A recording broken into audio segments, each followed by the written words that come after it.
Hello. അപ്പോൾ ഇതാണ് എൻ്റെ ഇന്നത്തെ ലഞ്ചെന്ന് പറയുന്നത്. ഞാനിന്ന് ലഞ്ചിന് റൈസ് ആയിട്ടൊന്നും കഴിക്കുന്നില്ല.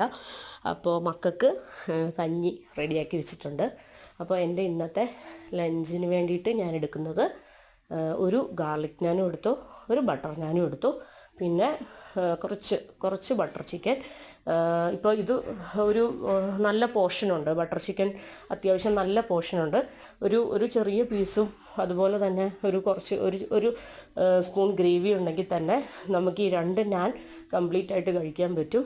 അത്രയും ടേസ്റ്റി ആയിട്ടുള്ള, അത്രയും ക്രീമി ആയിട്ടുള്ള, അടിപൊളിയായിട്ടുള്ള ബട്ടർ ചിക്കനാണ്. ഇതിൽ നന്നായിട്ട് നമുക്ക് ടേസ്റ്റ് ചെയ്യുമ്പോൾ അറിയാം, നല്ല രീതിയിലുള്ള ബട്ടറും അതുപോലെ തന്നെ ഫ്രഷ് ക്രീമും എല്ലാം നല്ല രീതിയിൽ ആഡ് ചെയ്തിട്ടുണ്ട്. കസ്തൂരി മെത്തിയുടെയൊക്കെ ആ ഒരു അടിപൊളി ഫ്ലേവർ എല്ലാം വളരെ മൗത്ത് വാട്ടറിങ് ആയിട്ടുള്ള അടിപൊളി ഒരു ലഞ്ച്.